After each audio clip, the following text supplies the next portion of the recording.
Hey, welcome to my channel. I hope you enjoy tonight's stories. Here we venture into the dark web, peeling back layers of mystery and terror to reveal tales that were never meant to be told.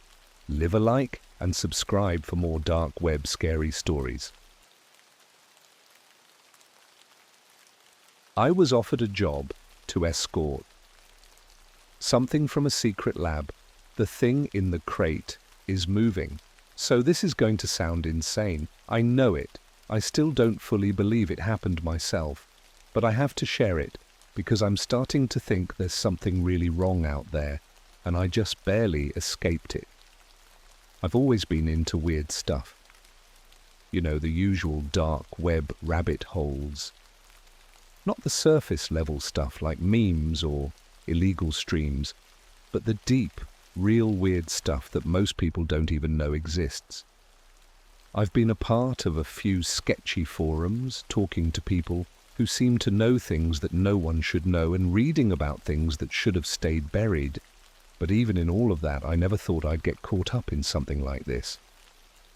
It started a few months ago when I was on one of those forums, the kind that's part mystery and part conspiracy theory, with a dash of true crime thrown in. It's not the kind of place you'd want your friends to know about. One day, I got a direct message from a user I'd never seen before. The message was short, just one line. "Are you looking for work?" I almost ignored it at first, thinking it was spam or some dumb bot. But something about it, I don't know. Maybe it was the fact that this guy didn't sound like the usual creeps you find online. He was blunt, to the point.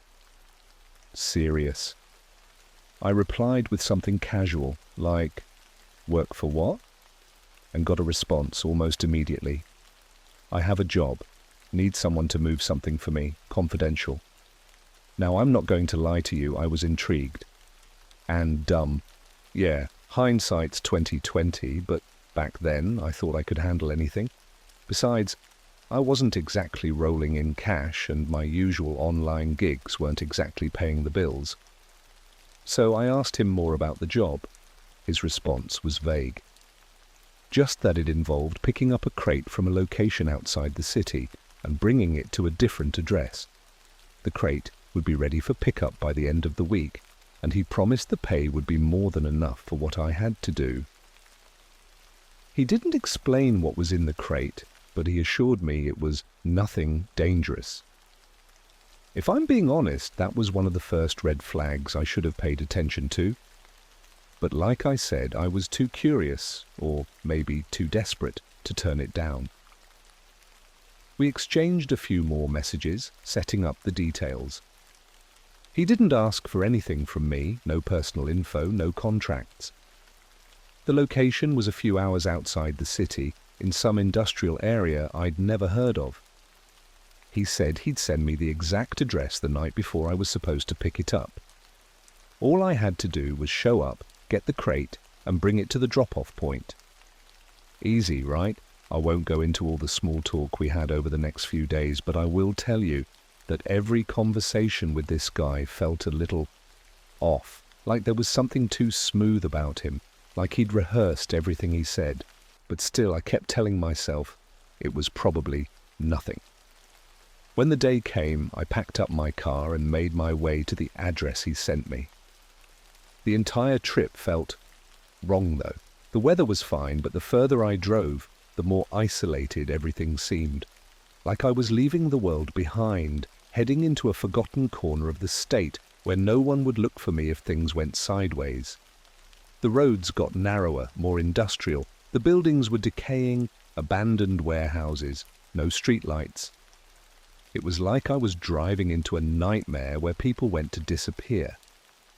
I tried to push the thought out of my head, telling myself I was just overthinking things. But when I pulled into the parking lot of the location, my stomach sank. It wasn't a warehouse like I expected. It was an old, hidden research facility. You could barely see it from the road. It was behind a tall metal fence with barbed wire. The place looked abandoned, but I had the feeling it wasn't. There were no cars except for one, an old black van that was parked in front of a small loading dock. I pulled up, killed the engine, and got out. There was a note stuck to the door of the van, "Go round the back." Now, at this point, I should have turned around. I should have gotten in my car and gone home. But no, I was already this far in, and the idea of the money was too tempting. I walked around to the back, where a small man in a dirty jumpsuit was waiting for me. He had a clipboard in his hand, but when he saw me, he didn't say anything. Just motioned for me to follow him. We walked through a rusted door that led to a dimly lit hallway, which then opened up into a massive, cold room. There were several crates lined up along the walls, some marked with what looked like old government tags, others just scratched up cardboard with tape everywhere. And in the very center of the room was the crate I was supposed to pick up. It was large, wooden, and looked heavy. The man didn't explain anything. He just said, "Take it to the back of the van. Be quick." I had no idea what was inside, but I'd already come this far. As I reached for the crate, I noticed the weirdest thing. It was vibrating, just slightly, but enough to make me stop in my tracks. I'm not exaggerating when I say the hairs on the back of my neck stood up. "What's inside?" I asked, half joking, half serious. The man didn't answer. He didn't even look at me when I asked. He just nodded toward the van. At that point, I should have left. But I didn't. The crate was heavier than I expected, even though it didn't seem that big. It felt wrong, like it was almost too heavy for its size, and as soon as I tried lifting it, I felt that strange vibration again. It wasn't like a steady hum, more like a shifting, twitching sensation that I could feel through the wood. I took a deep breath, trying to shake the unease out of my mind, and carried it to the van. The man didn't say a word while I loaded it into the back. He just watched me, his face blank. When I finished, he nodded at me again, and then went to the front of the van, without saying anything else. I couldn't help but feel like I was being watched, but when I glanced around, the room was empty. No one else seemed to be there. Still, I didn't feel alone. I climbed into the passenger seat of the van, trying not to look at the crate behind me in the rearview mirror. I wanted to ask the guy about it. What was in it? But I already knew he wasn't going to tell me. He hadn't said a single word since I arrived, and I wasn't about to push it. The drive started off uneventfully. We headed back out through the industrial district, the road empty, the only sound the soft hum of the engine and the occasional squeak of the tires. The air in the van was thick and cold, like the kind of cold you feel in old, abandoned places. It made my skin crawl, but about 10 minutes into the ride, the crate started moving. I swear to God I heard it shift. It was like something inside was nudging against the wood, and I froze. My heart started pounding in my chest, and I tried to convince myself that it was just the bumps in the road. Maybe it's just something inside there shifting around. But then it happened again. This time, there was no mistaking it. There was a distinct thump, a soft, wet sound. My throat went dry. I turned to look at the crate, my hands tightening around the armrest. I knew it wasn't just a piece of furniture. There was something alive inside it, something that wasn't supposed to be alive. I glanced over at the driver. He was still silent, eyes fixed on the road. His face was as expressionless as it had been since I met him, but I noticed now that his hands were gripping the wheel tightly, too tightly. He looked tense, like he was bracing for something. It didn't make sense, though. Why would he be nervous? He was the one who knew what was in the crate. The next bump in the road made the crate move again, but this time it shifted more violently. I could feel the van jolt slightly. The crate thudded against the back of the van, and I could hear a scratching sound, like claws maybe.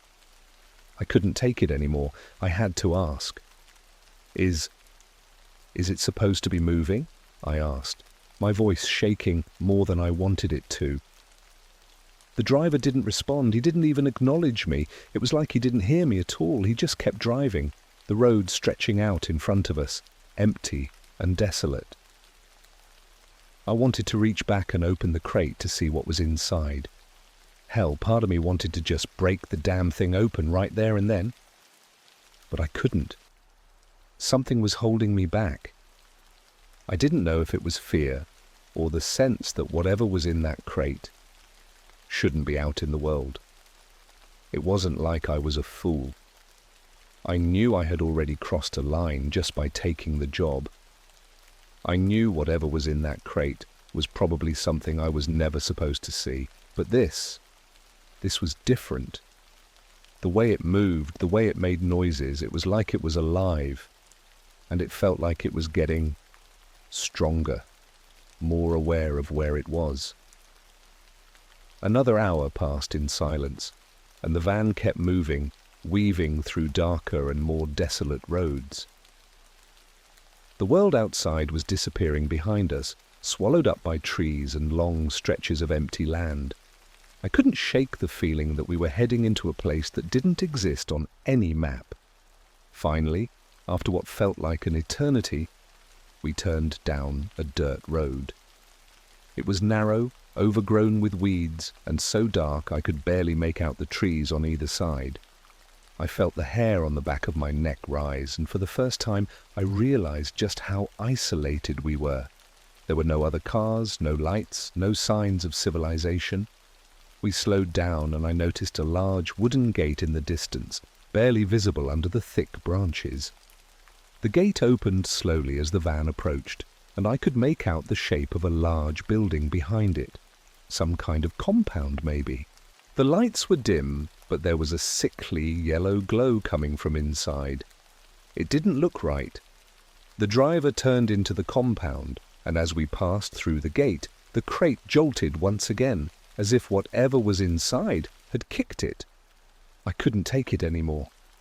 "Stop," I said, my voice barely above a whisper. "What's inside the crate?" Finally, the driver spoke. "Don't ask questions." His voice was cold. "It's not for you to know." I was about to say something else when I felt it. A shift in the air. Something watching us. It was a feeling I can't explain, but I knew I wasn't imagining it. The van slowed to a crawl as we neared the building, and I turned to look out the window. In the shadows, something moved. At first, I thought it was just a trick of the light, but then I saw it more clearly. Figures standing just inside the building, watching us. I turned back to the driver. "What is this place?"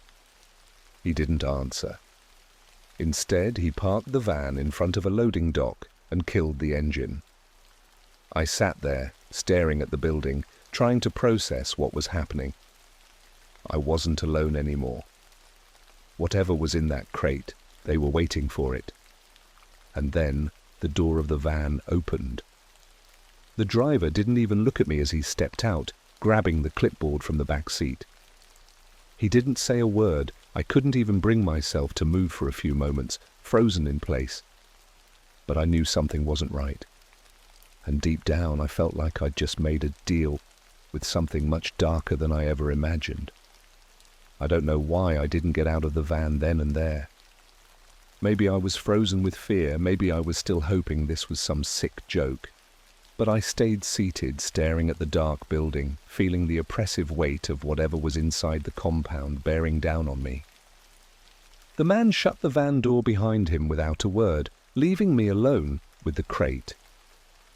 I wanted to reach for my phone, but my hands wouldn't move. My thoughts were too jumbled, the knot in my stomach tightening. There was something so wrong about the place, something I couldn't put my finger on, but everything about it screamed danger. The building in front of us was old, not in the way that gives it character, but in a decaying, forgotten sort of way. It looked like it had been abandoned for decades. Cracked concrete, broken windows covered by peeling black tarp, rusted metal shutters. Yet there was a faint hum coming from within. The kind of sound you hear in old factories or machinery rooms when something's running just enough to let you know it shouldn't be. I glanced at the driver, who was walking toward the entrance of the building, and then at the crate behind me. It had stopped moving, but the unsettling vibration remained, a low pulse I could feel deep in my bones. My heart was thudding in my chest, but I knew I couldn't sit here forever. Against every instinct I had, I opened the door and stepped out. My legs felt heavy, like they were made of concrete, but I forced myself to move, taking slow, shaky steps toward the back of the van. I kept my eyes on the crate. There was nothing physical about it that screamed danger. It looked like any other wooden crate you'd see in a warehouse or a shipping yard.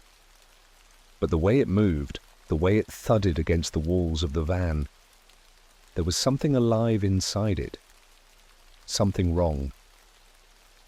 The door to the building creaked open as I walked toward the driver. He didn't acknowledge me when I reached him, just motioned toward the loading dock and kept walking. I hesitated before following him inside. The door was ajar, just enough for me to slip through, and I caught a glimpse of the interior, flickering lights, dim and cold, casting shadows across the worn-out floor. There were people inside the building, but they weren't the kind of people you'd expect to see at a normal warehouse. They were silent, standing still in the corners, their backs to the walls, their eyes fixed on me as I walked in. I don't know how many of them there were. It was like they were hiding in plain sight. Their faces were pale, their features too still, too controlled, like mannequins. I couldn't see their eyes very well, but when I met one man's gaze, a shiver ran through me. His eyes were hollow, black, empty. No life in them. I tried to ignore the feeling that was creeping up my spine, tried to focus on what I was supposed to do. The driver led me deeper into the building, past rows of crates and industrial machinery that looked decades old. It didn't make sense. Why was a place like this still standing? Then we turned a corner and reached what looked like a lab. It was sterile, bright white lights, cold metal tables, and an eerie silence that felt too thick in the air. At the far end of the room, I saw another crate. This one was different from the others. It was massive, twice the size of the one I was carrying, and locked with thick chains. But it wasn't the crate that caught my attention. It was what was standing next to it. A man in a lab coat, with disheveled brown hair and wild eyes. He was watching me. I could feel the weight of his stare like fingers pressing into my skin. He didn't say anything at first, just looked at me, his gaze cold and calculating. He looked unwell. His face was gaunt, his skin stretched tight across his bones, and there was a sheen of sweat on his forehead, but his eyes, those eyes, were wild. The driver didn't stop walking when he saw the man, so I followed, my stomach in knots. We reached the middle of the room, and the driver stopped in front of the large crate, his back to me. The man in the lab coat walked over to it and, without a word, unlocked the chains and swung open the lid. I could feel my breath catch in my throat. There was something inside, but it wasn't like anything I'd ever seen before. It wasn't an animal. It wasn't human. It was something else. At first, all I could make out was the shape. A mass of writhing limbs, long and thin, twisting in ways that didn't make sense. It was almost like the thing was made of liquid, shifting, flowing, as if it was trying to break free from the confines of its cage. It had no face, not in the way we understand faces, but there was something about it, something alive, that made my skin crawl. I don't know how to explain it, but I felt its presence, as if it were aware of me, aware of everything in the room. and it didn't want to be here. It was trapped in that crate, but I could sense that if it ever got free, no one in that room would be safe. The man in the lab coat didn't flinch. He seemed calm, almost indifferent, as if this was just another day in his twisted little world. He motioned for me to move the smaller crate into place next to the larger one.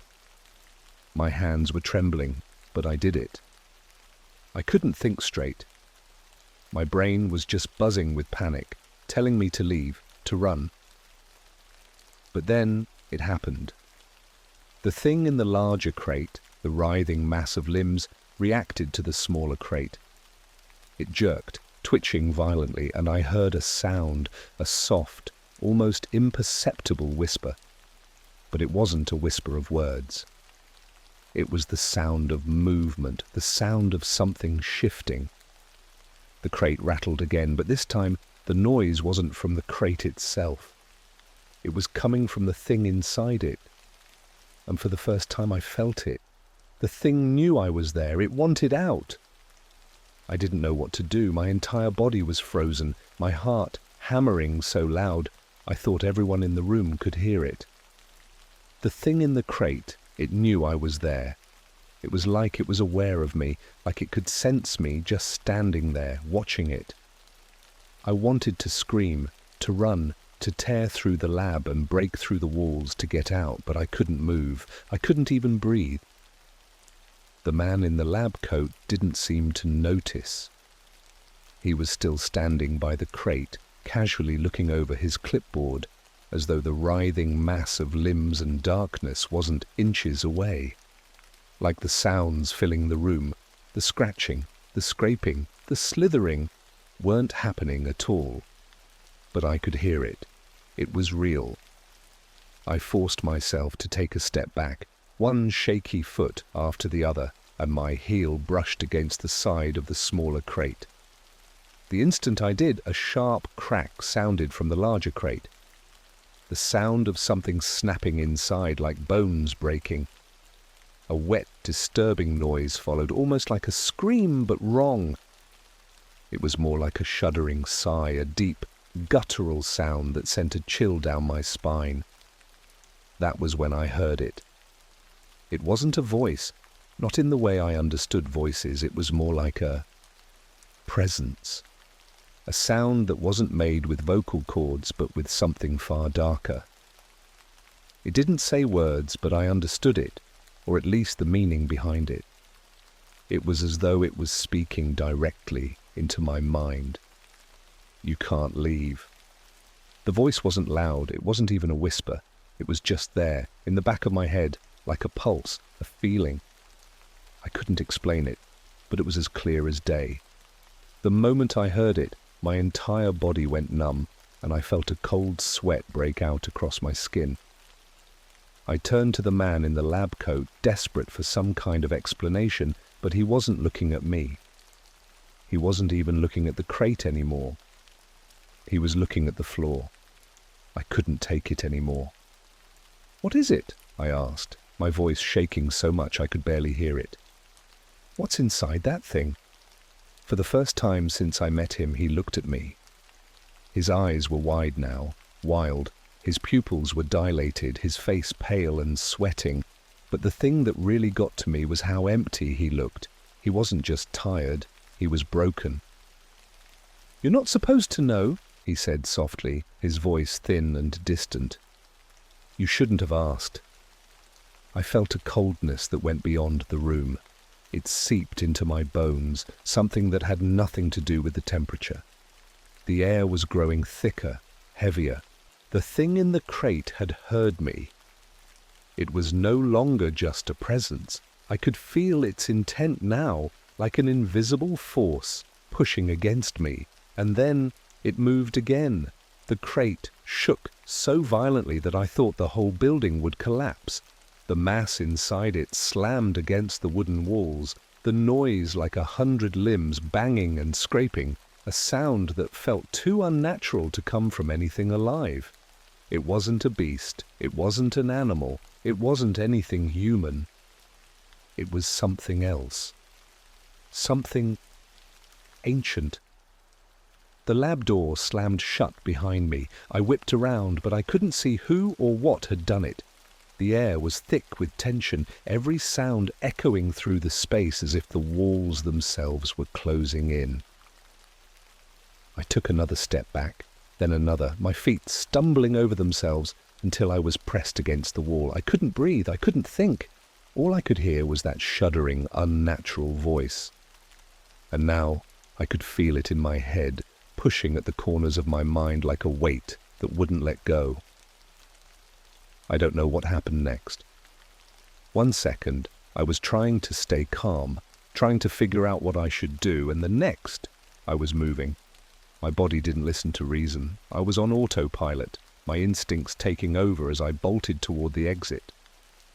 I didn't even know where I was going, I just needed to get out. But as I turned to run, I heard the voice again. "You're not going anywhere!" The words hit me like a slap.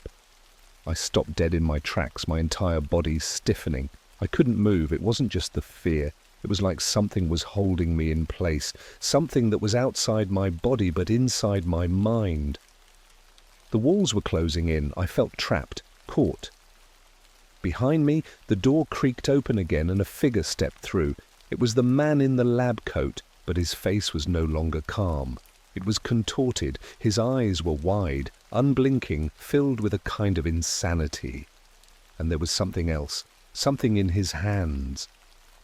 It was a syringe, a massive one, filled with something glowing, green, that looked like it was alive, pulsing inside the glass. I couldn't breathe. I wanted to scream, but my mouth wouldn't work. My vision blurred, and all I could hear was the wet, gurgling sound from the crate behind me, growing louder by the second. And then, as if in slow motion, he stepped toward me, his movements jerky, unnatural. His mouth moved, but I couldn't understand the words. I couldn't process anything. The only thing I could focus on was the thing in the crate, the thing that was getting closer, that was trying to break free, that knew I was here. And then everything went black. I don't know how long I was unconscious. When I came to, my body was heavy, my head pounding like a drum. I was on the cold concrete floor of the lab, my wrists sore, and I realized my hands were tied behind my back.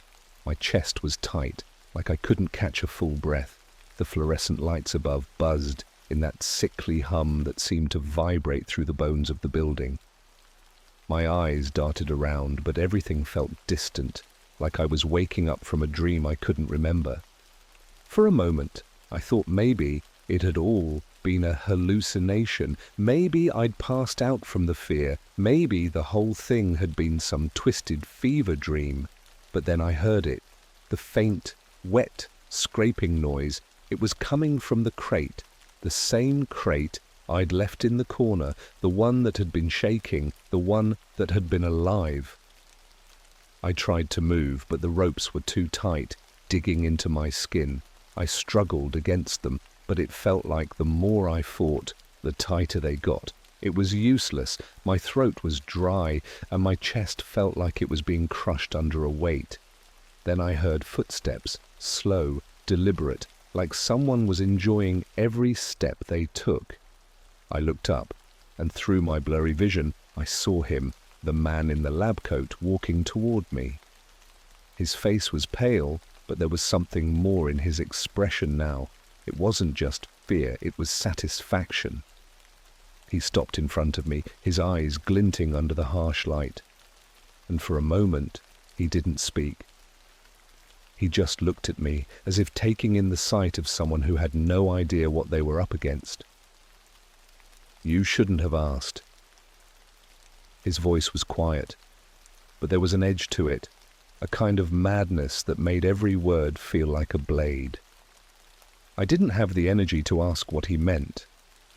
I didn't even care anymore. My only thought was to escape. But as I opened my mouth to speak, the sound from the crate grew louder, closer. It wasn't just moving now, it was breaking free. "Please," I rasped, the words coming out in a dry whisper. What is it? What the hell is it?" He didn't answer. Instead, he turned to look at the crate. His hand twitched, as if he was expecting something, and the light above flickered as though something invisible had pressed down on the room. I saw the shadows in the corners of the lab stretch unnaturally long, like they were alive, reaching out toward me. But it was the crate that finally stole my attention. It started rattling again, more violently this time. The lid shook so hard I thought it would break off, and there was a sound now, something breathing, but not in a way that felt natural. It was deep, wet, and uneven, like it was choking on air. The scraping noises became louder, desperate. And then the crate split open. I don't know what I expected to see, but it wasn't that.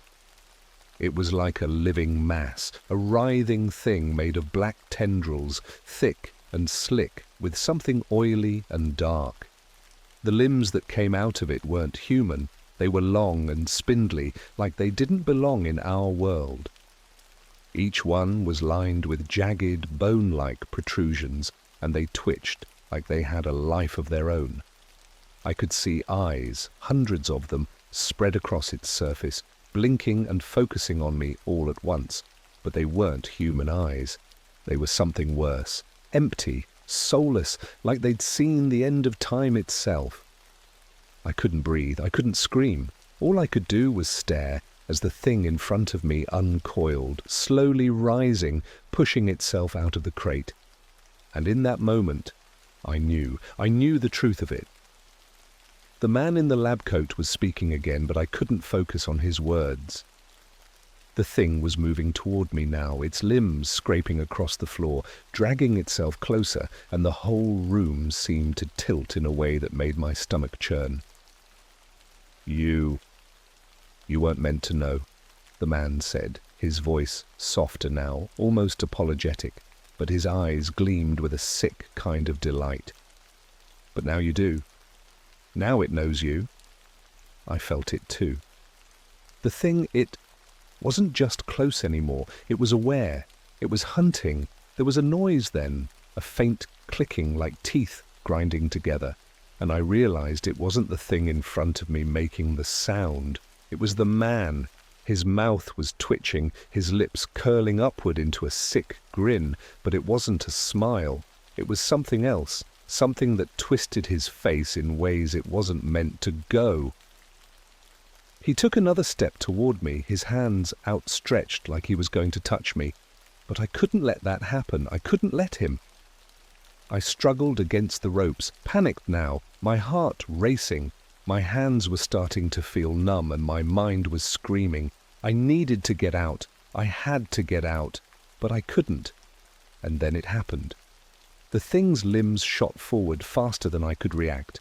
I felt its cold, slick surface brush against my skin as one of the tendrils wrapped around my leg, lifting me off the ground with terrifying strength.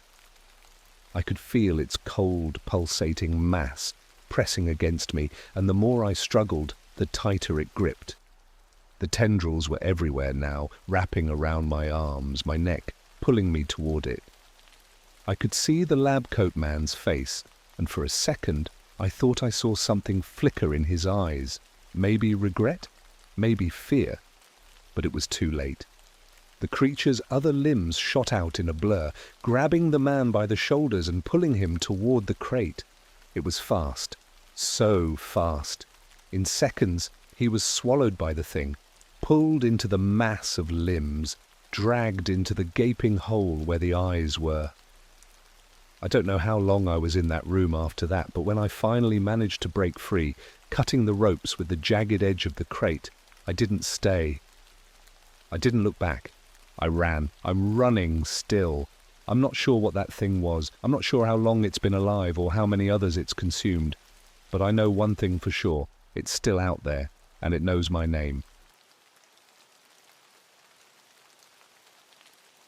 I downloaded a nightmare simulator from the dark web. Now I can't tell when I'm awake. Okay, look, I don't want to sound like some dumb teenager who thought it'd be a good idea, to click on a shady link in some dark corner of the internet and end up regretting it, but, well, that's exactly what happened. It all started when I was deep into one of those late-night YouTube spirals. You know the ones. I was watching some true crime stuff. Then I fell into a top 10 weirdest things found on the deep web type video. You've seen them. Half of it's just recycled content, and the other half is a mixture of conspiracy theories and exaggerated, I totally found this on the dark web, stories. But, for some reason, that night I didn't click away. I was sucked in. I guess there's a part of all of us that's morbidly curious. I'm not saying I'm some hardened internet junkie who spends my days lurking in the darkest corners of the web, because I'm not. I've heard the stories. Dark web horrors. People messing with stuff they don't understand, doing things they can't undo. But I thought it to be harmless. I mean, it's like when you watch a ghost video for the first time, right? You don't really believe in ghosts, but the video still gives you chills. Anyway, one thing led to another, and I found myself clicking on a link someone mentioned in the comments. It was a link to something called a nightmare simulator. I didn't think much of it. The idea of a virtual simulation where you could experience nightmares sounds like something out of a sci-fi movie, right? But the description, it intrigued me. It was vague enough to spark my curiosity, but not so crazy that it sounded obviously fake. It read, "Experience your worst fears. Push your mind beyond the limits of reality. This is not for the faint of heart. Enter at your own risk." The words felt like a challenge, like the kind of challenge you'd take on after a few too many beers, thinking you could handle it. So I downloaded it. The file was small, maybe 300 megabytes, but my computer took forever to scan it. I almost backed out then, like a gut instinct telling me to quit, but I didn't. I figured the antivirus was just being overzealous. I clicked run, and that was my first mistake. I didn't want to keep going with it. The thing is, after a few nights, it didn't just feel like a game anymore. The nightmare simulator had started seeping into my waking hours. It's hard to explain how something like that happens. It's not like the game actually starts invading your reality or anything, but it starts small, little things, minor glitches that if you weren't paying attention, you'd chalk up to imagination. Or maybe, just maybe, you'd think it was the game trying to mess with you, even when you weren't playing. The first thing that happened was that I started hearing whispers. Soft at first, like the hum of an old TV in another room. The kind of sound you almost don't realize is there until you focus on it. When I turned off the lights or opened the window to let in the night air, it would stop. But somehow I could still hear it in my head, right behind my ear, a breath away. I'd tell myself it was nothing, a trick of the mind. It wasn't until I noticed that the whispers matched the voice of the entity I'd seen in the game, the one that haunted every level, the faceless, humanoid thing that never looked directly at me but always followed me, just out of sight.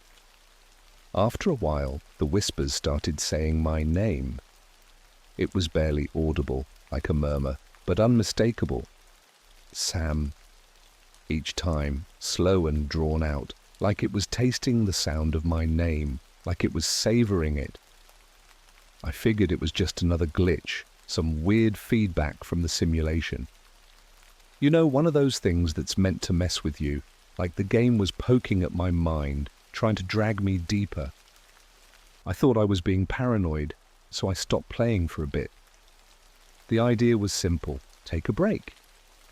Maybe I had gotten too immersed in it. I'd watched videos on the dangers of deep web games, read up on people's experiences with mind-altering software. Some people talked about how certain games would mess with your perception of reality, create these loops of confusion, make you question what's real and what's part of the game. It all sounded like nonsense, right? That's what I kept telling myself. But then things changed. I'd wake up in the morning, right? But not really. It's hard to explain. Have you ever had one of those mornings where you're not quite sure if you're still asleep? Like, you open your eyes and everything looks just a little too sharp, too real? That was how I felt. Like I hadn't fully woken up yet, but I also wasn't dreaming. And it would stay that way for hours. I'd walk around my apartment, make breakfast, get dressed, but something felt off. Almost like my body was running on autopilot. The worst part was that when I did try to check if I was dreaming, the little tests I'd learned from reading online, like pinching myself, flicking the light switch, didn't work. It was so weird. I'd flick the lights off and on over and over, but the bulbs wouldn't blink, wouldn't flicker the way they usually do when you're half asleep. Everything looked too perfect, like it had been designed. Same with the mirrors. I'd stare into them for too long, wondering if my reflection was really mine, if it was me at all. At night, when I went to bed, I would have these strange dreams. Or were they dreams? Because sometimes when I woke up in the middle of the night, I could swear I hadn't moved. I'd be lying in the same position as when I fell asleep, everything in my room exactly how it was before. I'd glance at the clock, always 3:37 a.m. No matter how many times I checked it, no matter how long I stayed awake, it was always 3:37. Even when I told myself it wasn't real, it felt real. And here's the kicker. I'd start seeing things from the game. Small things at first, little flickers in the corner of my vision like static from a broken screen. I'd see those long, dark figures in the shadows. Not really there, but enough that I could tell my brain was tricking me into seeing them. At first, I thought I was just tired, overworking, not getting enough sleep. But after a while it got worse. One night I was sitting on my couch watching some old movie to distract myself, and I noticed something strange in the reflection of my TV screen. It was just for a second, but there was a figure standing in the doorway to my kitchen.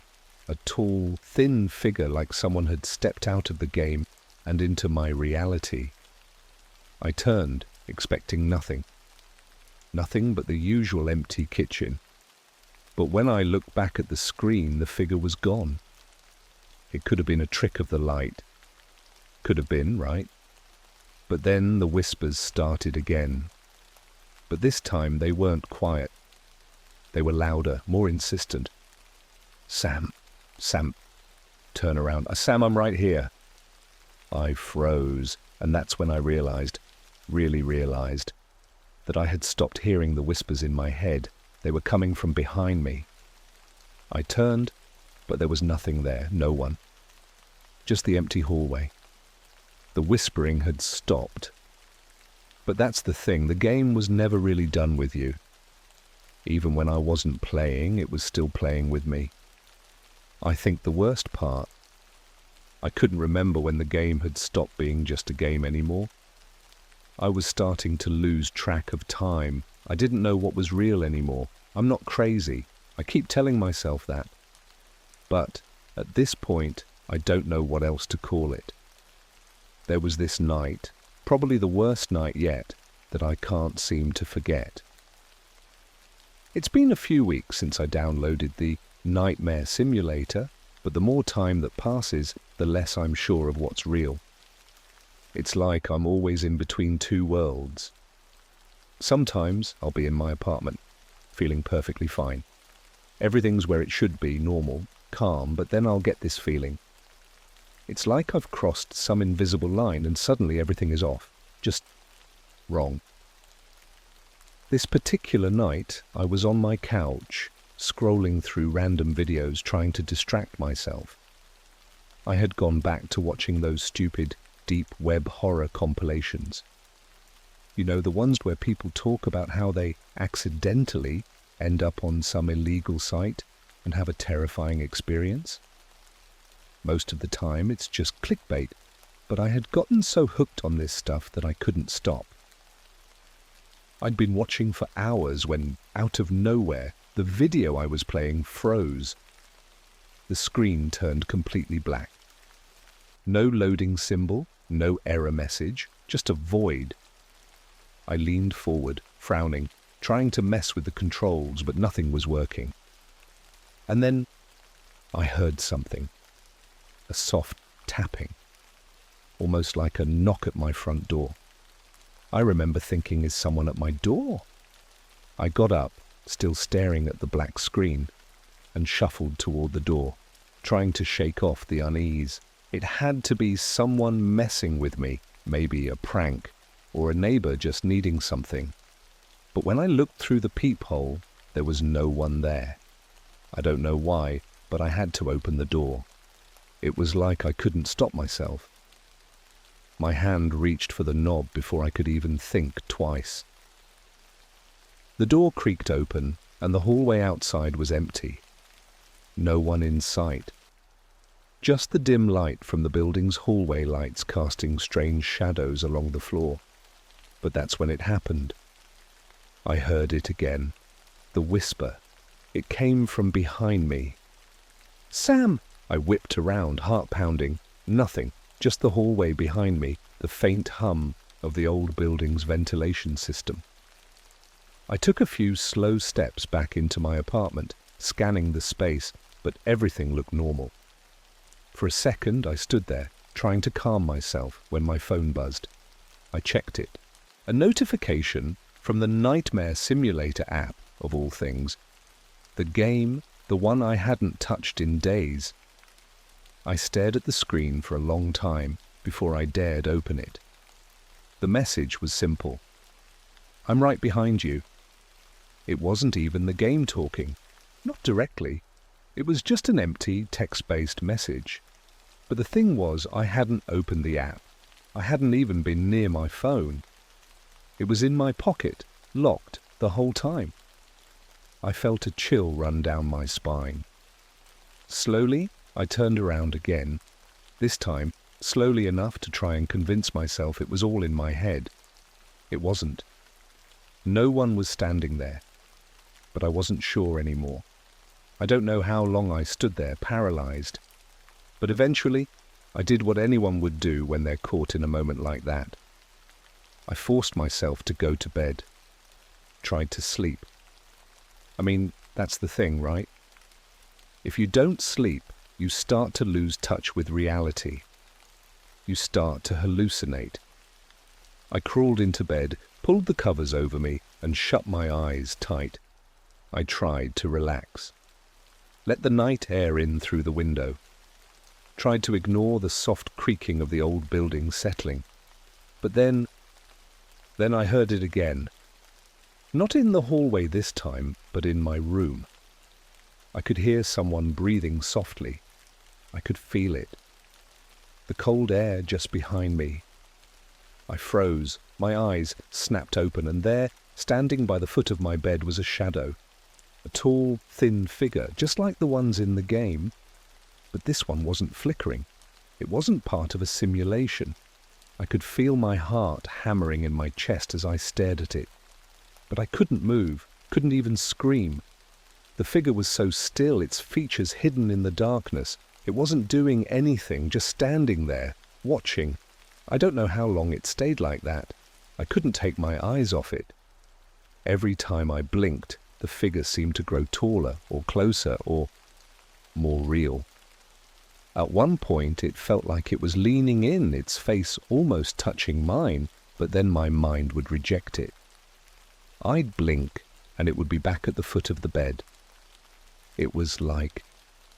The more I stared, the more I felt like I was being pulled into it. Like the figure wasn't just part of the game anymore. It was becoming me.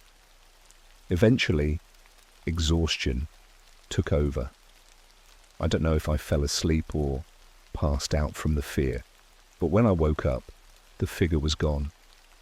It was morning again, and the sunlight was coming through my window. Everything looked normal. But it didn't feel normal. The whispers hadn't stopped either. Not in my dreams. Not when I was awake. Every time I looked at my phone, the game would open by itself. I had deleted it. I had deleted it twice. But no matter what, it kept coming back. And now it's worse than before. It's like I can't escape. I've tried everything. Reinstalling my phone, factory resetting, even shutting off my Wi-Fi, but it's always there, lurking in the background, pulling me back in, whispering my name in the dark. I know what you're thinking, that I should just throw the phone away, that I'm just messing with myself. But what if it's not just in my head? What if I've crossed a line I can't come back from? What if I'm not even awake anymore? There are moments when I'm not sure if I'm dreaming or if I've just forgotten what it feels like to be awake. It's like I've lost touch with everything that used to ground me, like the walls, the floor beneath my feet, even the time on the clock. Everything feels plastic, like I could reach out and just pull it all apart. The worst part is when I look at my reflection. I don't know what's happening to me, but every time I pass a mirror or catch my face in the window, it's like something's wrong with my eyes. They're too wide or too glassy, or I don't know how to describe it. Like the person looking back at me isn't me. It's someone or something else. Sometimes I'll look at my own face and feel like I'm seeing the game's protagonist staring back at me. That same faceless figure that had been lurking in the corners of my vision, the one that followed me through the levels like a ghost that couldn't decide if it wanted to kill me or just watch me squirm. I've started to see it everywhere. I'm not talking about a normal reflection either. I mean, I'll be walking down the street or sitting in my living room, and I'll glance at the glass of my TV or the surface of a coffee table, and I'll catch a glimpse of it. The figure, tall, shadowed. The game hasn't stopped, but it's changed. The whispers? They don't just come from my phone anymore, they come from everywhere. I hear them when I wake up in the morning, when I brush my teeth, when I'm standing in line at the grocery store. They're always just out of reach, as though someone is standing behind me, just out of sight, calling my name over and over, each time a little more desperate, a little more aggressive. I tried to ignore it at first. I thought, maybe I'm just sleep deprived, maybe I need to see a doctor.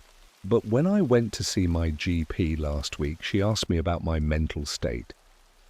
I told her the truth, how everything feels like it's slipping away, like the world is thinning out, like I can't trust anything I see.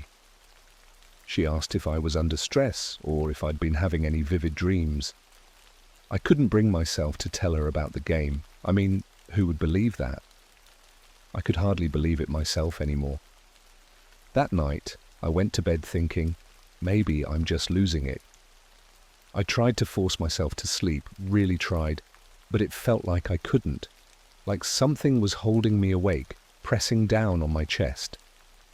I started to hear the tapping again from outside my door, slow, steady. At first, I thought it was a neighbor, but then it stopped, and I could hear something else, something worse. A scratching sound. It wasn't loud, but it was unmistakable, like fingernails running across glass. I froze. The scratching was coming from the walls. I could hear it clearly now. It wasn't just one wall either. It was everywhere. The walls, the ceiling, the floor. Like whatever it was moving through my apartment, crawling underneath the surfaces. I couldn't even see it. I pulled the covers tighter around me, staring at the corners of the room, trying to stay still. The more I listened, the closer it got. It was coming towards me. The sound was in the walls, scraping and crawling through the cracks. I could feel the pressure in the air. Something was moving. Something was near. I reached for my phone, desperate to distract myself. I opened Instagram, then YouTube, anything to keep my mind from spiraling. But when I opened the app, it wasn't my feed that popped up. It was the game. The nightmare simulator. I stared at the screen in disbelief. My hands were shaking so badly I could barely hold the phone. I hadn't launched the game in days, not since I deleted it, but there it was, open and waiting for me. The message was still there. "I'm right behind you." My heart dropped into my stomach. Suddenly, the door to my bedroom creaked open. Slowly. Just a crack. And through the narrow gap, I saw the shadow. The shape of it, dark and towering, stretching into the room. I couldn't move. I couldn't scream. It was there, right there. For a second, I thought maybe it was just my mind playing tricks on me. But then the door opened wider, and I saw the figure fully. It was impossibly tall. Its face was a blur, as if it couldn't decide what it wanted to look like, but its body was clear, thin and skeletal, like a corpse dressed in shadow. It wasn't making a sound, but I could feel it. I could feel it breathing, watching me. The whispers started again, but now they were right next to me, just over my shoulder. I could almost feel the breath on my ear as it said my name, soft and distorted, as though it was speaking from behind a wall. "Sam!" I tried to scream, I tried to move, but nothing happened. The words, the whispers, the figure, all of it was too much. It was like I was locked inside my own head, trapped in this nightmare I couldn't wake up from. And then the shadow stepped forward. That's when I saw it, the thing I had been trying to avoid seeing for so long. Its face wasn't just a blur, it was empty. There was nothing there, just a black void, like an abyss that stretched on forever, swallowing all light. No eyes, no nose, no mouth, just a hole where its face should have been. And I could feel it pulling me in. I could feel myself getting drawn toward that nothingness, like I was being swallowed up by the darkness inside the shadow's face. I snapped out of it. I had to get away, but when I tried to run, when I tried to move, my feet wouldn't work. They were stuck to the floor, like the room was holding me down. The door slammed shut, hard. I was alone again. Or maybe I wasn't. I don't know what's real anymore. I don't know what's me anymore. All I know is that I can still hear it. The whispers, the scraping, the tapping. It's getting closer, and I think it's trying to pull me back into the game. I've stopped trying to sleep. At least, I think I have. I'm not even sure if I can sleep anymore. Everything feels like it's shifting, like reality itself is bending, stretching in ways I can't keep up with. I'll wake up sometimes, if I even sleep at all, and it's like I've been here forever, trapped in the same place. Sometimes I'm not sure if I've been awake for minutes or days. It's like time's been erased, and I've been left alone to just exist in this strange, endless loop of nothingness. I know it sounds insane, believe me, I know, but I swear, on everything that's still left in my life, this is real. And it's getting worse.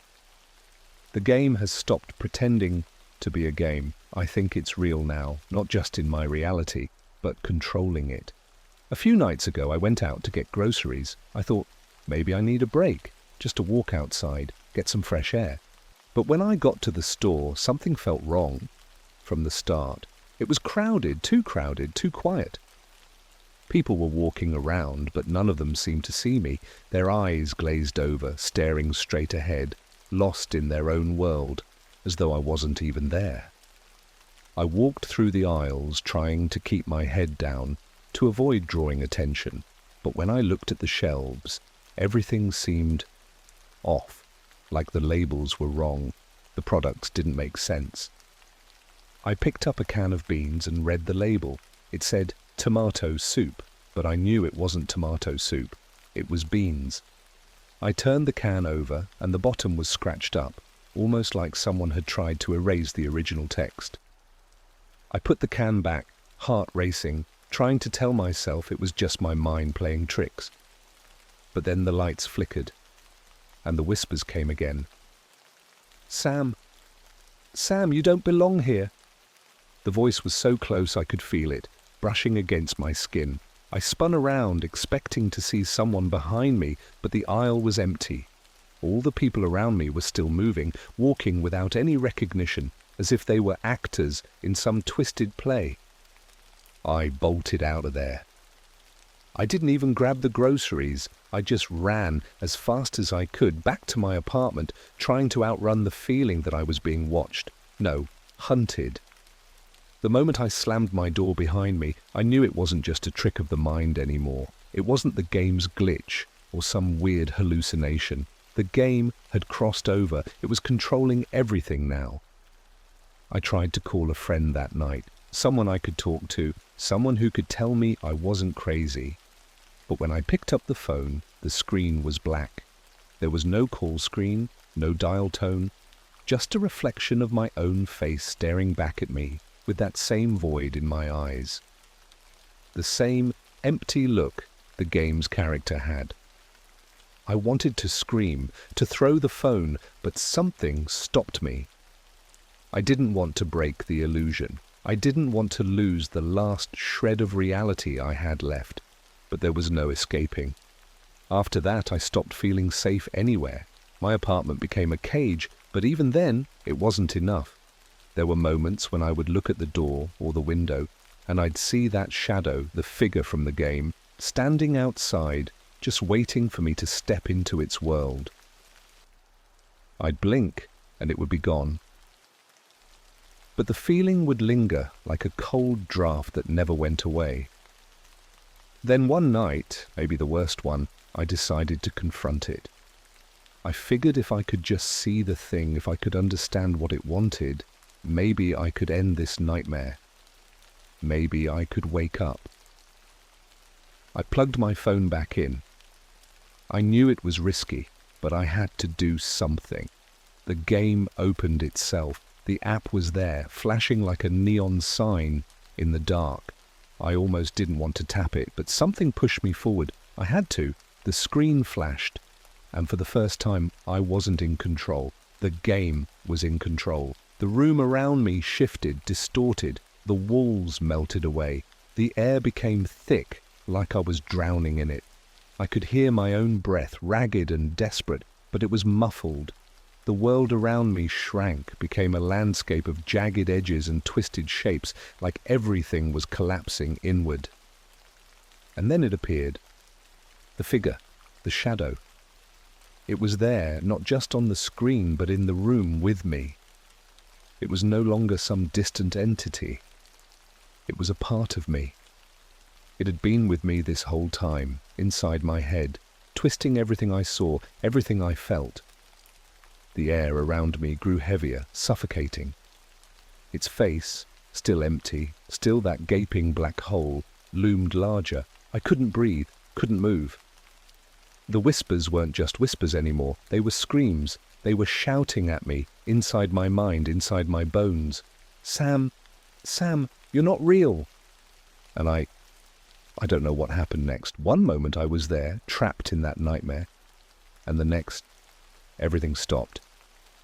When I woke up, I was sitting on the floor of my living room. The game was gone. My phone was just a phone again. My apartment looked normal. Everything was back to the way it had been before all of this started. But nothing feels the same. I've been trying to live a normal life again, trying to get back to work, trying to leave the house, trying to talk to people. But there's this weight on me now. It's like I'm not really here, like something's been left behind. The whispers still come, sometimes at night, the tapping, the scratching, and sometimes, when I look in the mirror, I still see that face, that void, the black nothing staring back at me. I think it's still out there, watching, waiting.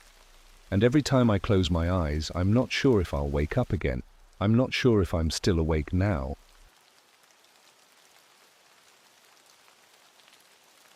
I found my friend's profile on a dark website that tracks human experiments. He went missing last year, okay? So this is going to sound completely insane, but I swear on my life this happened. I don't know what to do with this information anymore. I've been sitting on it for weeks, terrified of what it might mean, but I think I need to tell someone. Maybe you guys can help me make sense of it. It all started a couple of months ago. I was at home, bored out of my mind, like most nights, and I was scrolling through Reddit. Nothing unusual. The usual mix of memes, drama, and stories that half make you laugh and half make you question humanity. Then I came across something I hadn't seen before, a thread about the dark web. Now I know what you're probably thinking. Why would anyone willingly go there? It's dangerous. And yeah, I'd heard the stories. The deep web, the dark web, all that stuff people tell you to avoid.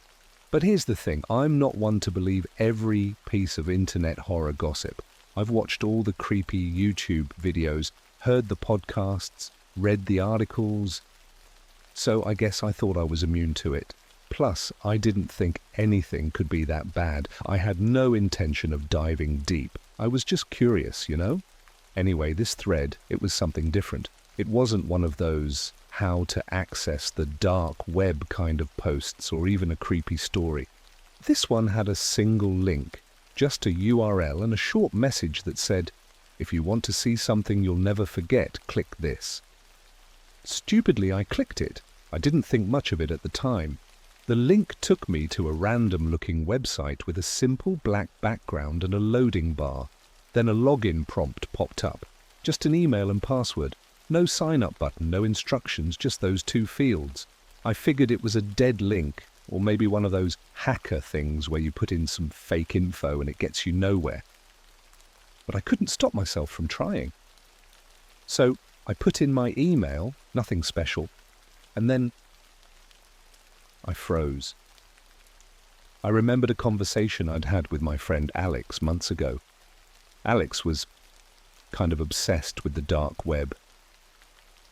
I wouldn't say he was a dark web enthusiast, but he was always talking about it. He'd casually mention browsing it and finding these strange forums, but he always sounded more curious than scared. Maybe a little too curious. I'm not going to lie, I thought it was weird, but I didn't take it seriously. Anyway, after a few minutes of trying to figure out the password on this site, I got it in my head to use Alex's password. He was one of those guys who used the same passwords for everything. Kind of embarrassing, but you could always guess them. I'm not proud of it, but that's what I did. Alex, 1234. The screen refreshed. There was no error message, no warning. It logged me in. I was staring at a profile page. The layout looked a little, well, off. Almost primitive, like something from the early 2000s. No images or fancy design, just a bunch of text. But what really caught my attention was the name at the top of the page. It was Alex. Now I know what you're thinking. Okay, that's not that crazy, right? Maybe he signed up for some site and used his real name. Yeah, sure. But when I saw the list of posts, that's when things got weird. The first post was titled Phase 1, Experiment 7, and it was dated a few months before Alex disappeared. The post itself was a chilling read. No, it wasn't filled with threats or explicit details about anything violent, but it was unsettling in a way I can't explain. It described something called Phase 1, and it mentioned subjects, but they weren't specific. What really made me pause was the line at the end of the post. Subjects are scheduled for their first round of testing tomorrow. Phase 2 begins soon. I'll upload the results here. The whole thing felt like a private diary of someone documenting a horrific project. My heart started to race. I clicked through a few more posts, each one more disturbing than the last. One was about getting the right subject for a new test. Another detailed the setup of a lab. By this point, I was starting to feel sick, but I couldn't stop scrolling. I had to know more. The next post was titled End of Phase 1. Subject 7 is gone. That was the moment I almost shut my laptop down.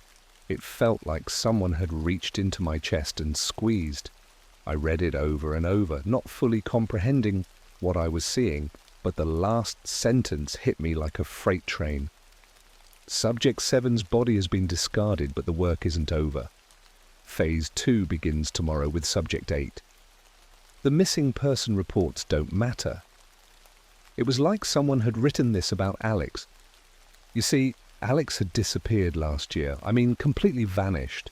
He went out for a walk one night after work and no one ever heard from him again. The police had no leads, no witnesses. His phone had just pinged off in the middle of a street, and that was it. There were rumors of a kidnapping, but nothing ever came of it. He was gone. But here I was, reading these posts, each one more cryptic than the last, and all I could think was, could this be him? Is this somehow his account? I had to know. The last post was different, though. It wasn't about experiments, it was about money. The results are real. The next phase is expensive. Anyone willing to contribute can reach out. Subject 8 is already on the operating table. We need funding for phase 3. And then, just as suddenly as it had appeared, the site crashed. The page went blank, and I couldn't access anything, not the profile, not the posts. It was like the entire website had just vanished. That was a few weeks ago. I haven't been able to stop thinking about it. The worst part, I can't find any trace of that website again. But here's the kicker. About a week ago, I got a message. Just a few words. You've seen too much. Don't go looking for phase 3. I haven't gone near the dark web since, but I can't shake the feeling that Alex isn't just missing. He's part of something terrifying. And the worst part, I'm not sure if I want to know the truth anymore.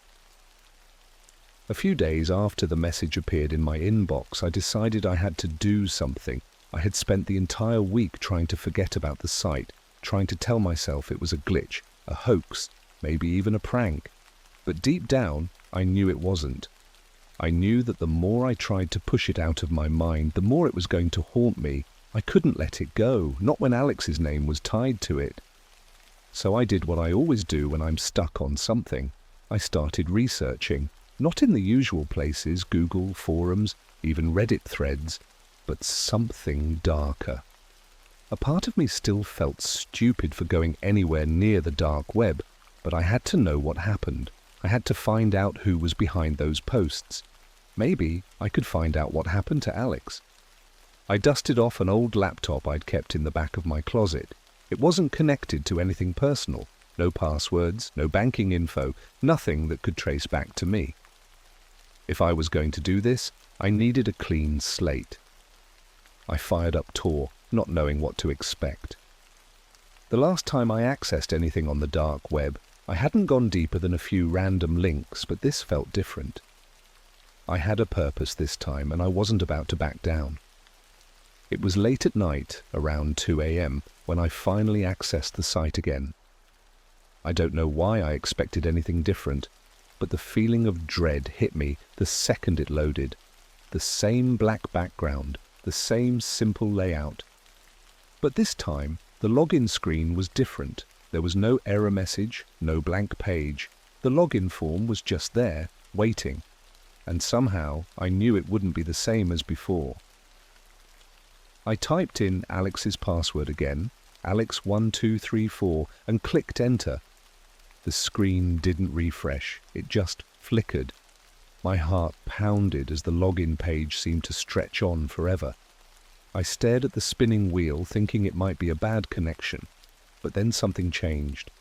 The page shifted, and I was no longer on that generic profile page. Instead, I was looking at a list. It was hard to read at first, the text too small and jumbled together, but as my eyes adjusted, I saw what it was. A list of names, a mix of male and female names, all of them followed by numbers. Subject 1, Subject 2, Subject 3. It went on like that, one after the other, each name followed by a brief description, some of them less than a sentence long. The first few seemed like ordinary people, maybe even people who volunteered for whatever project was happening. The descriptions were vague. Subject 1, initial phase complete. Testing successful. Subject 2, ongoing trials, results inconclusive. But as I scrolled further down, the names started to blur together. Some of the descriptions stopped making sense. Subject 12, deceased during phase 4. No autopsy performed. Subject 13, missing. No trace found. Subject 14 left the facility, consent withdrawn. The last name on the list was Subject 8. My heart skipped a beat when I saw it. It was Alex. But there was no description this time, just one line, and I could feel the weight of it in my gut.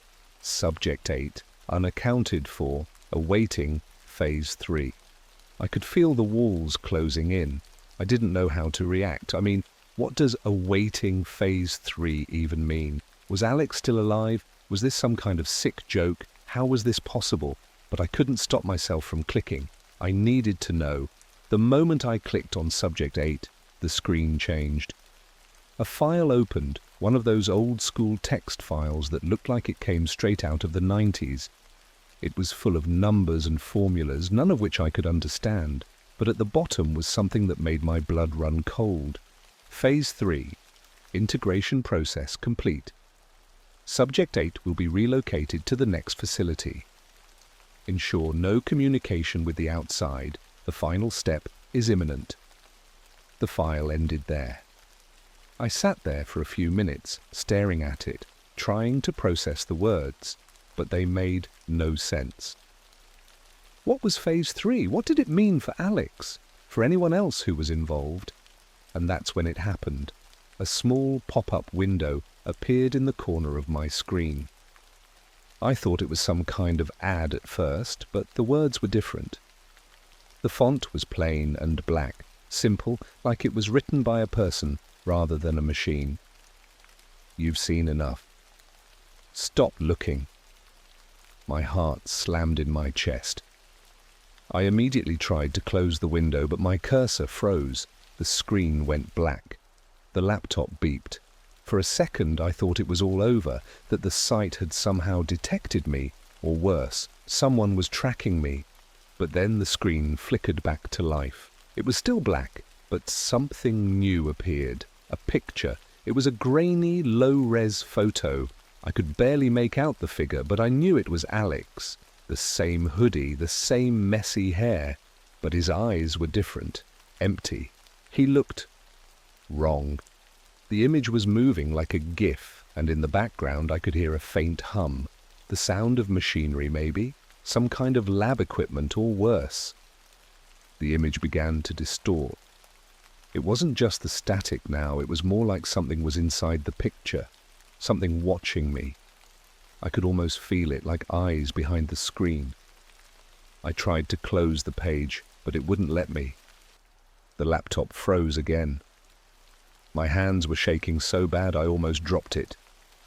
And that's when I heard the sound. A knock. It was soft at first, like someone was tapping gently on the window. I froze, listening. The knock came again, louder this time. I jerked my head toward the window, but there was nothing there. No one in the street. No one outside. It was dead quiet. Then I heard it again. This time from the back door. I couldn't breathe. I slowly stood up, but my legs felt weak. I grabbed my phone, my mind racing. Was someone in the house? Was it a coincidence? Or was this connected to whatever I'd just stumbled into? I couldn't move. I just stood there, staring at the door, waiting. The knock came a third time. It was louder now and more insistent, like someone was trying to get in. I didn't know what to do. My phone was dead in my hand. The laptop screen flashed once more, and for the briefest second, I saw Alex's face again. But this time, his eyes weren't empty. They were wide open, filled with fear. Then everything went black. The screen, the room, everything. I don't know if I was hallucinating, but that was the moment I heard the door creak. The door that wasn't supposed to open. I'm still not sure what happened that night. I remember hearing the creak of the door, but everything after that is a blur. My mind went into overdrive, a mix of panic and confusion. I don't even know how long I stood there, staring at the back door, waiting for something to happen. The knocking, it stopped. For a second I thought maybe I had imagined it. My house is old, creaky. Sometimes the wind can make it sound like someone's knocking, right? But I knew. Deep down, I knew that wasn't it. The door hadn't been knocked on from the outside. The sound was coming from the inside. The hairs on the back of my neck were standing up. My legs were still shaking, and my hands were clammy. I wanted to move, to do something, but I couldn't. I was frozen in place. The knock came again, softer this time, like someone was trying to be careful, like they didn't want me to hear it. But I did. I heard it loud and clear. A slow tap, tap, tap against the wood of the doorframe. And then another sound, a faint hum. It was so quiet I almost missed it, but it was there. It wasn't the hum of a refrigerator or a broken appliance, no. It was a mechanical hum, the kind of noise you'd hear in a factory or a lab. And it was coming from inside my house. It wasn't just a noise, it felt like a presence. Like something was moving behind me, waiting, watching. I turned around slowly, afraid of what I might see. The room was still dark, only illuminated by the faint glow from my laptop. I didn't see anything out of place, no shadowy figures lurking in the corners, no creepy smile staring back at me, just the empty space. But I could feel something in the air. The hum grew louder. It was coming from the hallway just outside my room. I could hear it now, unmistakable. It was like a low buzzing sound, but there was something else underneath it. Something mechanical, like gears grinding together. My heart pounded in my chest as I stood there, unable to move. I didn't know what was happening, but every instinct I had was screaming at me to run. But I couldn't. The laptop screen flickered again, this time brighter, and I saw his face, Alex's face, again. Only now his expression was different. It wasn't fear, it wasn't confusion, it was anger. His eyes were wide, but his mouth was stretched into a grotesque grin, one that wasn't even human. It looked like someone had taken his face and twisted it. And that's when I heard it, the voice. It wasn't loud, it wasn't even a whisper. It was more like a thought, something invading my mind, worming its way through my consciousness. You shouldn't have looked. You shouldn't have seen this. I froze. For a second, I thought I imagined it. I thought it was just the stress, the fear, the sleep deprivation.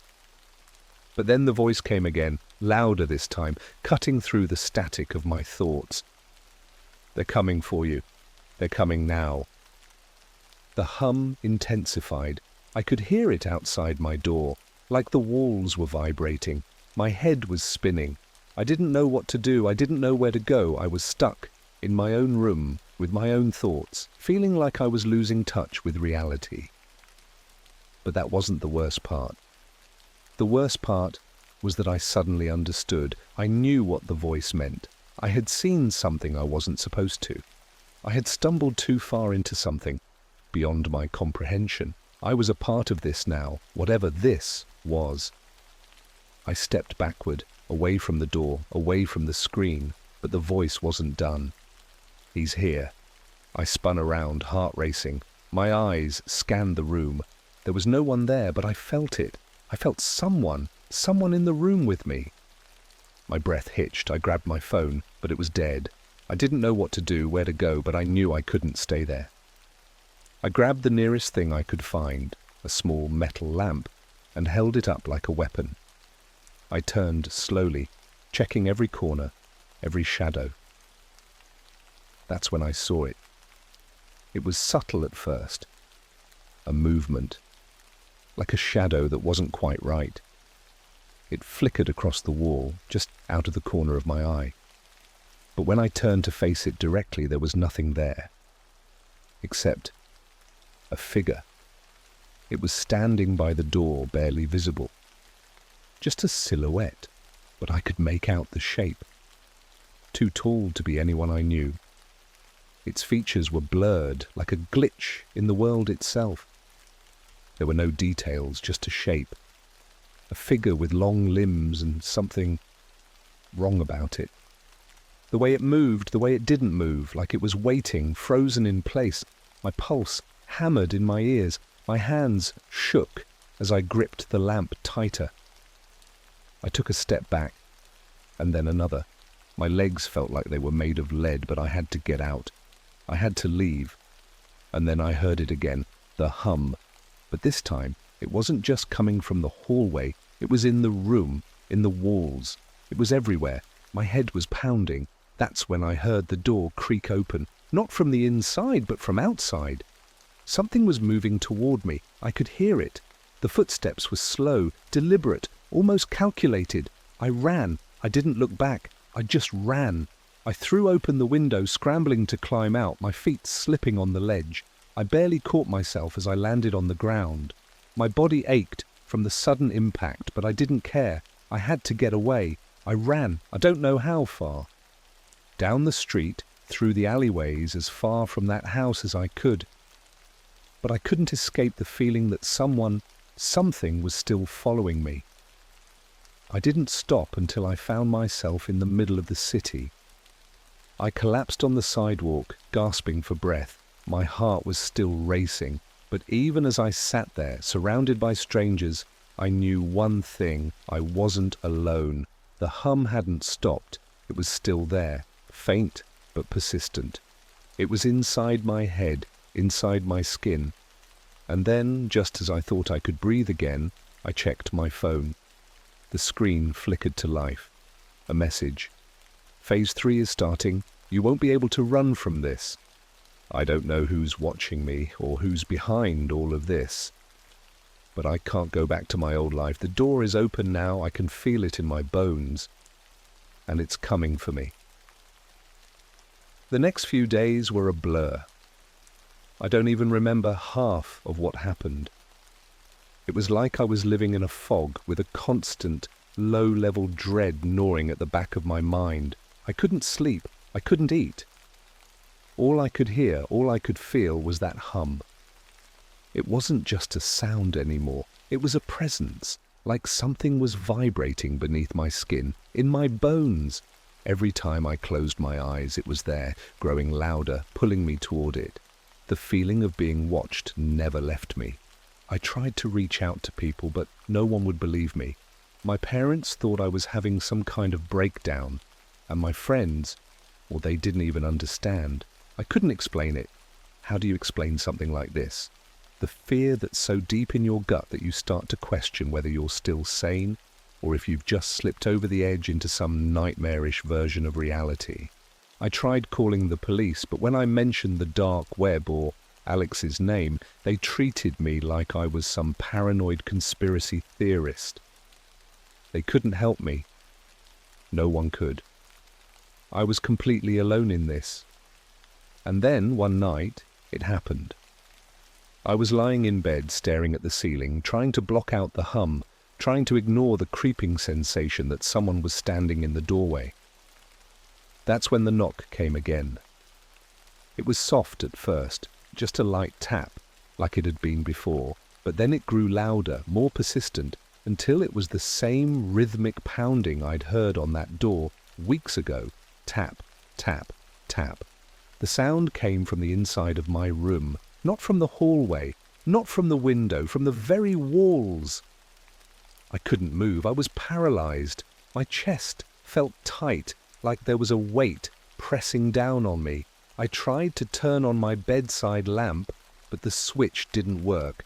The light didn't flicker. It was like the entire house had gone dark, completely dark. The hum was deafening now. I could feel it vibrating in my skull.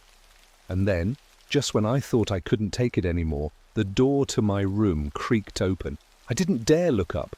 I didn't want to see it. I didn't want to know what was standing there in that doorway staring at me with Alex's eyes.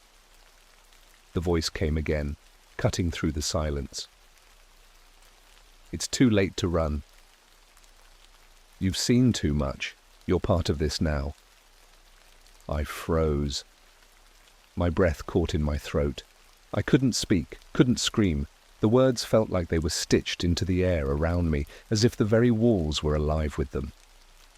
And then the shadow moved.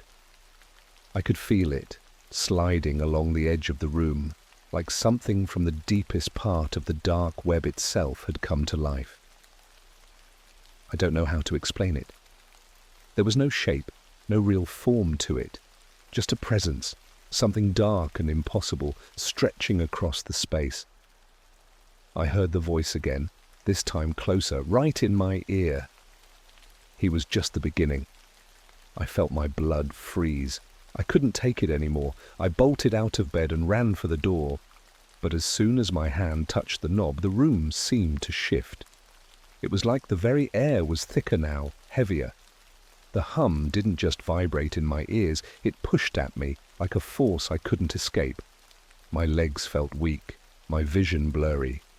It was like my own body was betraying me, dragging me back to that thing in the corner. I managed to swing the door open, but instead of the hallway, I was staring into a pitch-black void. There was nothing there. Not the familiar walls of my house, not the paintings or furniture I'd grown used to. Just blackness.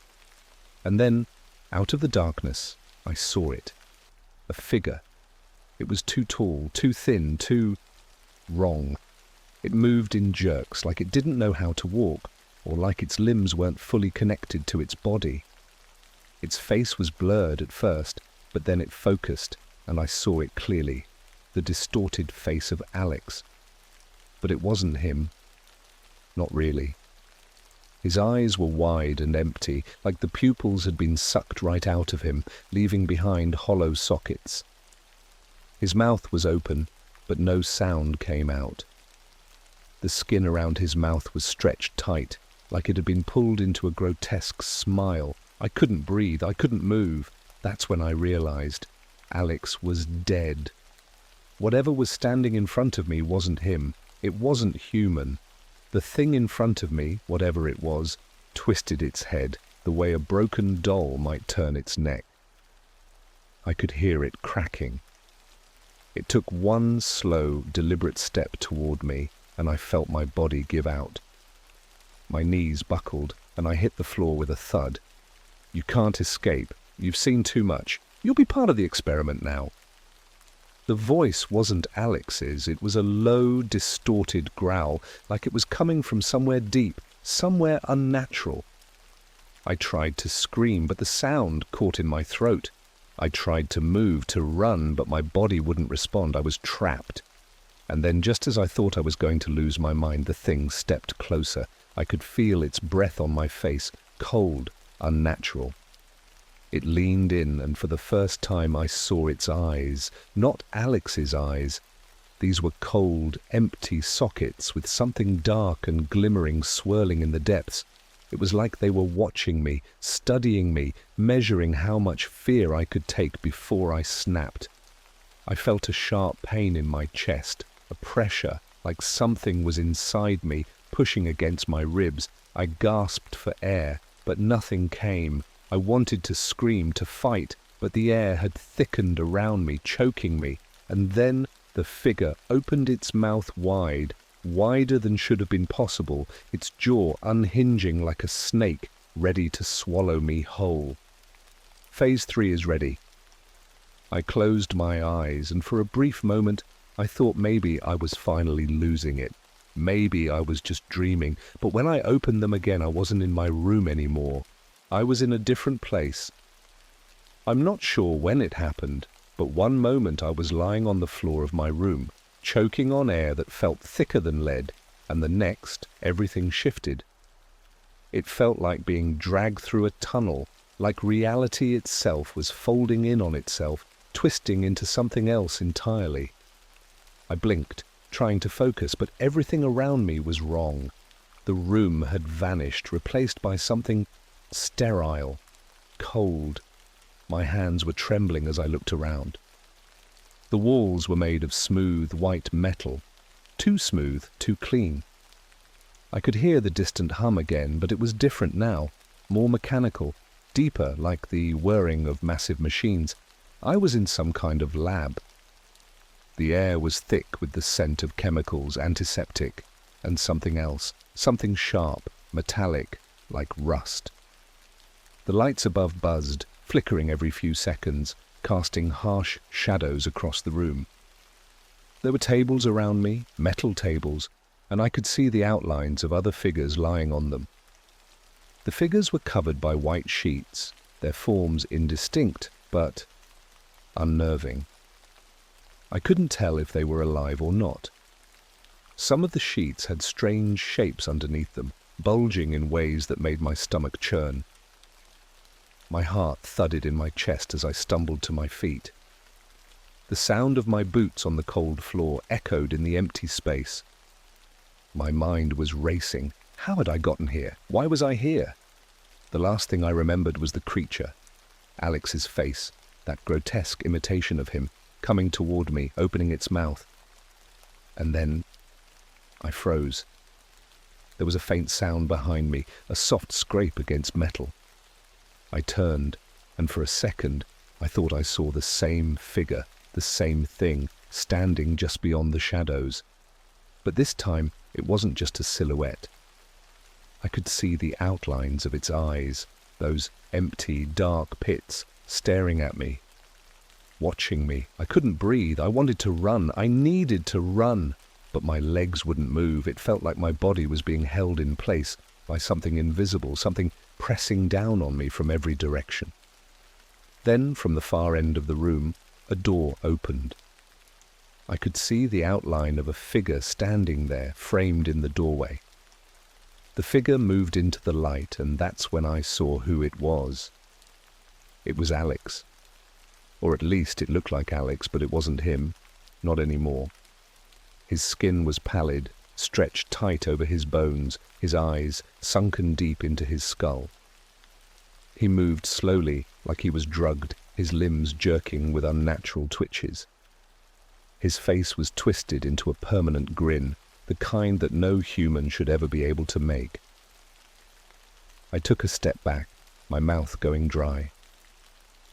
He stopped in front of me, and the world seemed to tilt. His voice came, not from his lips, but from somewhere deeper, like it was being spoken through a broken speaker. "You shouldn't have come here. You shouldn't have found out." I wanted to scream, to run, to fight, but I couldn't. His voice, it was everywhere. It was inside my head, crawling beneath my skin. I could feel his words pushing into my thoughts, sinking into my mind like poison.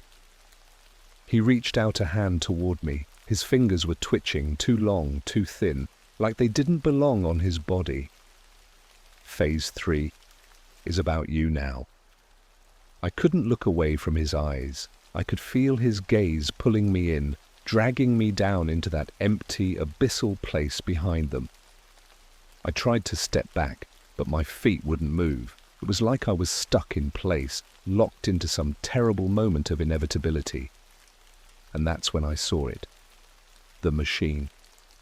It was behind Alex, huge, metallic, and covered in cables, wires, and blinking lights. It hummed loudly, so loudly I could feel it vibrating through the floor. But it wasn't just a machine. It looked like some kind of operating table, the kind you'd see in science fiction movies, where people were strapped down for experiments, except this wasn't fiction. I saw what was on the table, a figure covered by a sheet, but it wasn't human. Or if it had been, it wasn't now. It was too wrong. There were too many limbs, too many eyes, too many things growing out of it. It was like a twisted mockery of life, something stitched together with pieces of things that didn't belong together. This is what happens to those who look, those who see too much. I couldn't breathe. My chest felt tight as I stumbled backward, my head spinning. This place, this lab, was where they did it, where they took people, where they twisted them. Alex, no, whatever it was that used to be Alex, stepped forward, its hand reaching out for me. But before it could touch me, a voice echoed through the room, sharp, cold, commanding. "Phase 3 is not for you." I whirled around, desperate for any kind of escape, and saw another figure, this one taller, darker, its face hidden beneath a hood. It wasn't human either. It was something else, something more. The figure raised a hand, and suddenly the room was flooded with light. Not just normal light, but something blinding. It hurt my eyes, searing my skin, and for a second I thought I might burn alive. The world around me seemed to break apart, splintering into thousands of jagged fragments. I closed my eyes, shielding my face, but when I opened them again, I wasn't in the lab anymore. I was back in my room. Everything was normal. My bed was still there. The laptop was on the desk. I could hear the sound of traffic outside. Everything was too normal, but I knew, deep down, that I wasn't safe.